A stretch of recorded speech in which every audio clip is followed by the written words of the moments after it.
हाय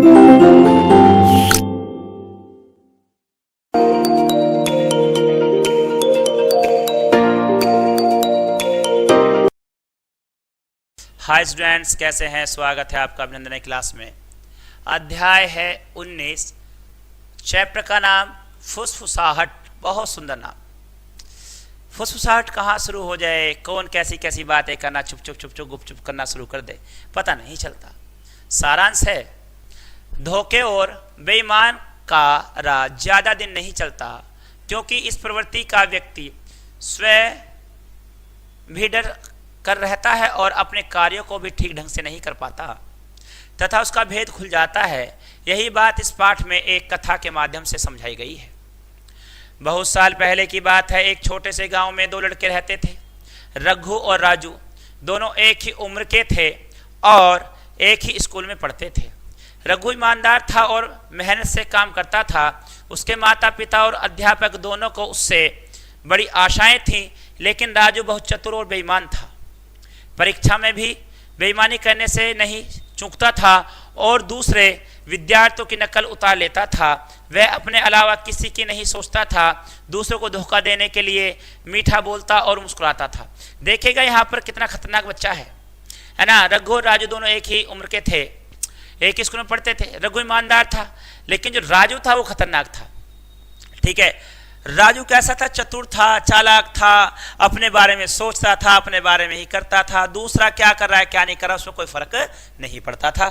इसी के बाद में राजू ने कई बार रघु से चोरी करने और दूसरों को झांसा देने में मदद करने के लिए कहा, लेकिन रघु ने साफ इनकार कर दिया। इससे राजू रघु से चिढ़ने लगा। फिर भी रघु राजू को समझाया करता, तुम्हें किसी अच्छे काम के लिए मेरी जरूरत हो तो मैं हमेशा हाजिर हूं, बुरे काम में मैं तुम्हारी कोई मदद नहीं कर सकता।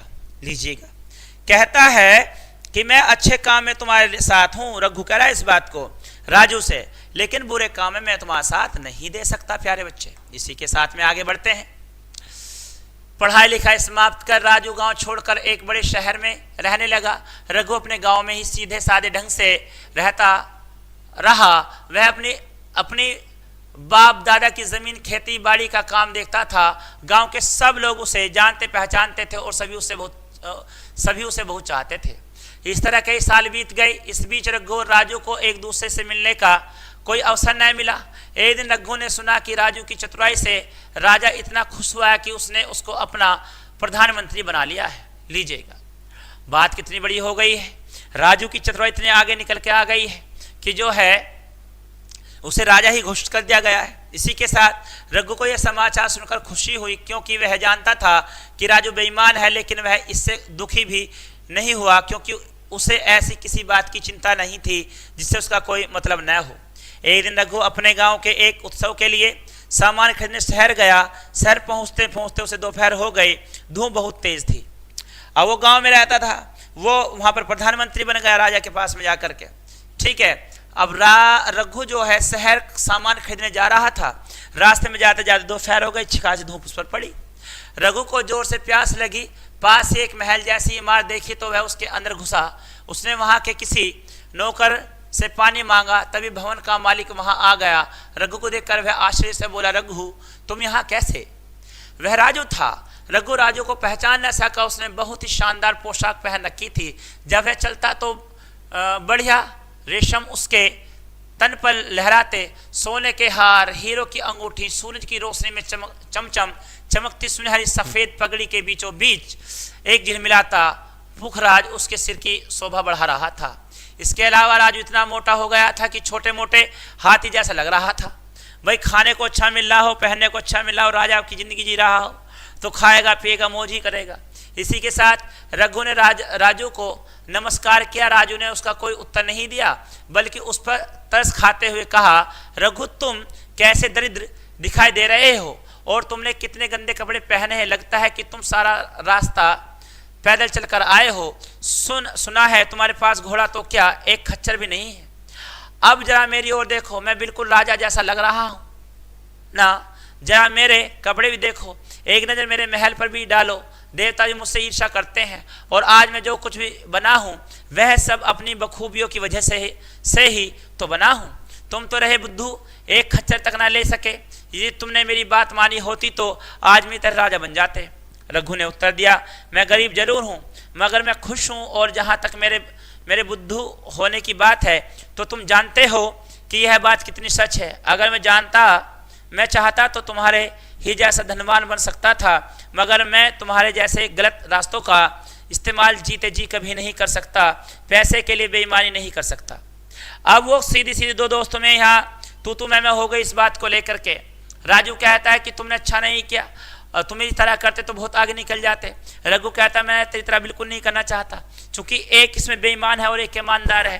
लेकिन सबसे बड़ी मजे की बात यह है, जो बेईमान है वो प्रधानमंत्री बन गया है, और जो ईमानदार है वो आज भी इतना कमजोर है, यतीम और गरीब है कि उसके पास में रहने के लिए अच्छा मकान नहीं है, पहनने के लिए कपड़े नहीं है।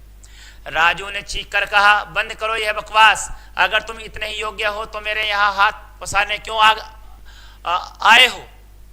मैं तुम्हारे यहाँ हाथ पसारने नहीं आया हूँ, मुझे प्यास लग रही थी इसलिए इधर आ गया। मुझे तो मालूम ही नहीं था कि यह तुम्हारा घर है, वरना कभी नहीं आता।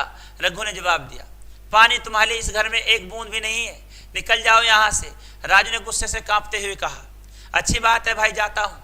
रघु ने शांत भाव से उत्तर देते हुए कहा और वापस मुड़ गया। मगर राजू का पेट गुस्से से ही न भरा। उसने अपने नौकरों से कहा कि वे रघु को उठाकर बाहर सड़क पर पटक दें। इस पर रघु को भी क्रोध आ गया। वह बोला, राजू मैंने तुम्हारा कुछ नहीं बिगाड़ा है, अगर तुम बिना किसी कारण के मेरा अपमान करोगे तो नतीजा बुरा होगा। राजू ने आपे से बाहर होकर कहा, तुम कहते हो कि तुमने मेरा कुछ नहीं बिगाड़ा, क्या तुमने परीक्षाओं में मुझे मत देने से इनकार नहीं किया? अब मेरा समय आया है, आज मैं जी भर का तुम्हारा अपमान करूंगा। अब तुम मेरा कुछ नहीं बिगाड़ सकते। मैं राजा का प्रधानमंत्री हूँ, कितने और मंत्री हैं उन सभी को मैं भर्ती करता हूँ। राजा का सेनापति मेरा मित्र है, खजांची मेरा ससुर है, मुख्य न्यायाधीश मेरा साला है, समझे? दोनों नौकर रघु को उठाकर बाहर फेंकने लगे। वह कहता रहा, राजू तुम्हारा अंत अच्छा नहीं होगा, अच्छा नहीं होगा। धीरे धीरे समय बीत गया। कुछ समय बाद एक दिन राजा बगीचे में टहल रहा था कि एक अजनबी वहां आया। उस अजनबी ने राजा को एक सुंदर उपहार दिए और कहा, महाराज आपकी आज्ञा हो तो मैं गुप्त रूप से हर रोज आपको 50 सोने की मोहरे देना चाहता हूं। बदले में इतना ही चाहता हूं कि आप मुझे हर रोज अपने दरबार में आने दें और 2 मिनट अपने कान में कुछ फुसफुसाने दें। राजा ने सोचा, सौदा अच्छा है, अगर 2 मिनट कुछ सुनने के लिए 50 मोहरे मिले तो क्या बुरा है। राजा ने कहा, हमें कोई आपत्ति नहीं है, तुम आकर हमारे कान में फुसफुसा सकते हो। अगले दिन राजा अपने मंत्रियों और दरबारियों के साथ दरबार में बैठा था। एक अजनबी लोगों को धक्का देता हुआ राजा के पास पहुंचा। राजा उसे देखकर मुस्कुराए। अजनबी ने उसके कान में फुसफुसाते हुए कहा, आज का दिन बड़ा अच्छा है, उजली धूप और आसमान में बादल का एक भी टुकड़ा नहीं है। इस तरह फुसफुसाते हुए उस अजनबी ने राजू की और कई बार कनखियों से देखा। उसके बाद उसे चुपचाप राजा की जेब में मोहरे डाली और चलता बना। यह देखकर प्रधानमंत्री राजू की हालत बुरी हो गई। भागकर उसने अजनबी का पीछा किया और हैरान परेशान होकर पूछा, आप बुरा ना माने तो क्या मैं आपसे पूछ सकता हूं कि आप महाराज से किस विषय पर बात कर रहे थे, और बात करते हुए बीच बीच में आप मेरी ओर क्यों घूर रहे थे? अजनबी जानता था कि राजू उससे सवाल पूछेगा। यह अजनबी और कोई नहीं, वेश बदले हुए रघु ही था। यानी कि रघु आकर के सीधा राजा के कान में कहने लगा था, फुसफुसाने लगा था। कहता तो कुछ भी नहीं था, बस छोटी मोटी बातें करता था और राजू की तरफ देखता था। राजू को लगता था कि यह कहीं ना कहीं मेरी निंदा या मेरे बारे में बता रहा है। रघु ने कहा, आप मुझसे ऐसी गुप्त बात बताने के लिए क्यों कह रहे हैं जिससे मेरे और राजा के सिवाय कोई और नहीं जानता? यह सुनकर राजू घबराहट चौगुनी हो गई। उसने घुटने टेक कर रघु के कदमों में 100 मोहरे रखी और गिड़गिड़ा कर कहा, शाम को मैं आपको इतनी और मोहरे और दूंगा, कृपया मुझे यह रहस्य बता दीजिए, मैं आपके पांव पड़ता हूं। अब देखिएगा इसी के साथ में आगे क्या होता है।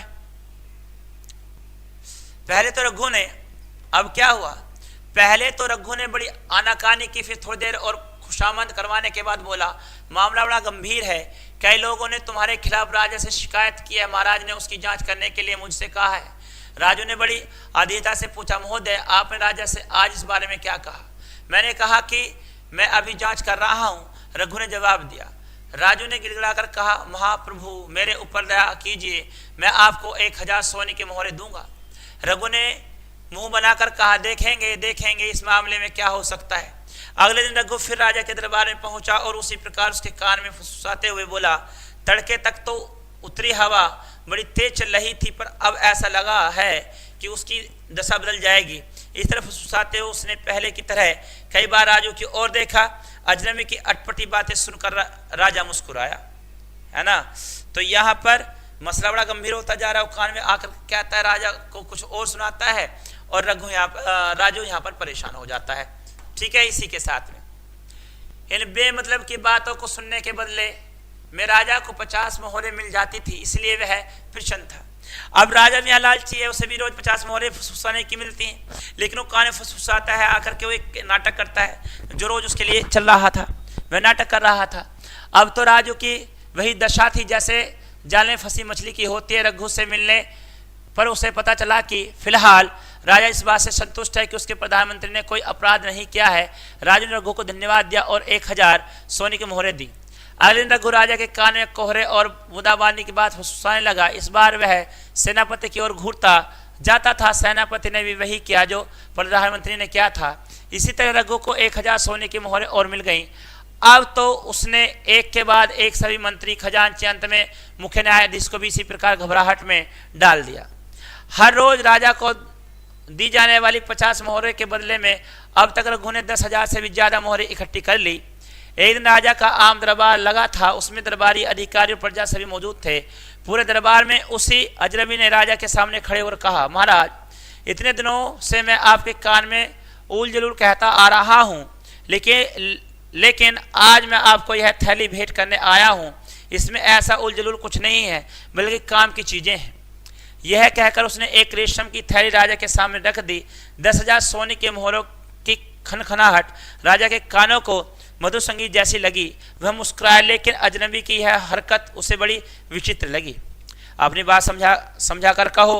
राजा ने कहा, जो कुछ हुआ था रघु ने सब साफ साफ कहा सुनाया। फिर मोहरों की तरफ इशारा करके बोला, यह इस बात का पक्का प्रमाण है कि आपके चारों और बेईमानों की बेईमान ही बेईमान है। अगर प्रधानमंत्री और दूसरे मंत्री ईमानदार होते, अगर सेनापति ने सच्चाई से कर्तव्य पालन किया होता, अगर खजांची और मुख्य न्यायाधीश भ्रष्ट न होते, तो मेरे उनकी ओर ताकने भर से इतने क्यों घबरा जाते।